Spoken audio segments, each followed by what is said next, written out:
لو انت عايز تعلم الهاكر يبقى فيديو ليك. هتقول لي يعني ليه؟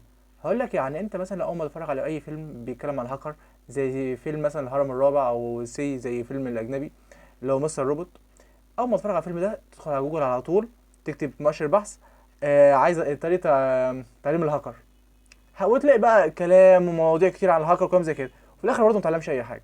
انا بقى في فيديو هقول لك ازاي اتعلم تبقى هاكر. اولا الهاكر ده يعني ايه كلمه هاكر؟ انت مخالطك عن الهاكر، واحد لابس زونت زي كده، اهو الزونت زي دوت كده، وعمال يكتب على الكيبورد كلام، والاوضه كلها لونها اخضر كده وضلمه، وعمال يكتب كلام وانت اصلا مش عارف بيكتب ايه. اول حاجه الهاكر ده واحد فاهم في الكمبيوتر، ده اول حاجه، اول ستيب، واحد فاهم في الكمبيوتر، مش زي سيادتك مش عارف تنزل ويندوز اساسا. ده اول نقطه. فاهم يعني ايه فاهم في الكمبيوتر؟ يعني لو مهما واجهته مشكله في الكمبيوتر هيعرف يحلها. تاني نقطه بقى لازم تركز فيها، اهم، اللي انت اصلا بتعرف تكتب على الكمبيوتر اساسا. هتقول لي بعرف، ده انا عارف حرف الزال هنا اهوت، والالف هنا اهوت، والدال هنا اهوت، عارف الحروف كلها. هقول لك مش ده، هو مش ده الكمبيوتر اصلا اللي بيقصدوه. انت تعرف لغات برمجه؟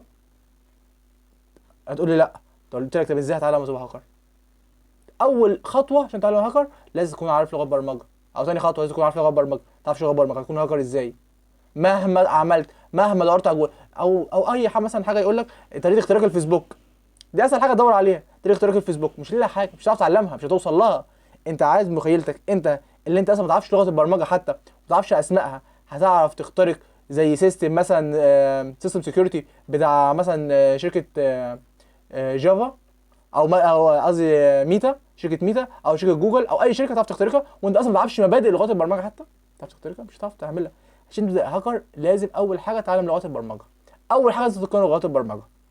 تقول لي ابدا باني لغه؟ في لغات كتير زي الجافا وبايثون و اتش تي ام ال، لغات كتير شتى ومالهاش اول من اخر، لغات كتير. تبدا باول لغه، اقول لك ممكن تبدا اول حاجه لغه بايثون.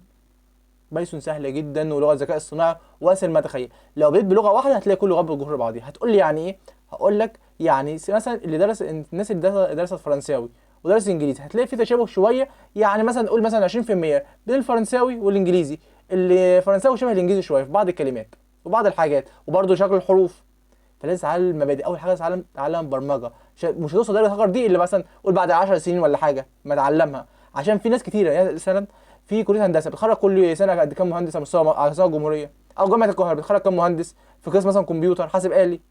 هتقول لك مثلا 1000 مهندس مثلا في مجال الكمبيوتر، او 500 مهندس. 500 مهندس كم واحد فيهم هاكر؟ في 500 ممكن تلاقي واحد اتنين هو عارف لغات البرمجه بس ما وصلش لدرجه هاكر. يعني الواحد يسرق بنك، يعمل يستولي على فلوس في بنك، كل الكلام ده لا، ولا هاكر ولا لهم في الكلام ده خالص. ده هو بيشتغل نظام امني في شركات او في بنك والكلام زي كده، ما لهمش في تهكير التليفونات وهاكر الفيسبوك ده ليه ناس تانية خالص. يعني من ضمن 500 او 1000 واحد تلاقي واحد او اتنين هو بيفهم في الكلام ده، والباقي كله ناس عاديه جدا.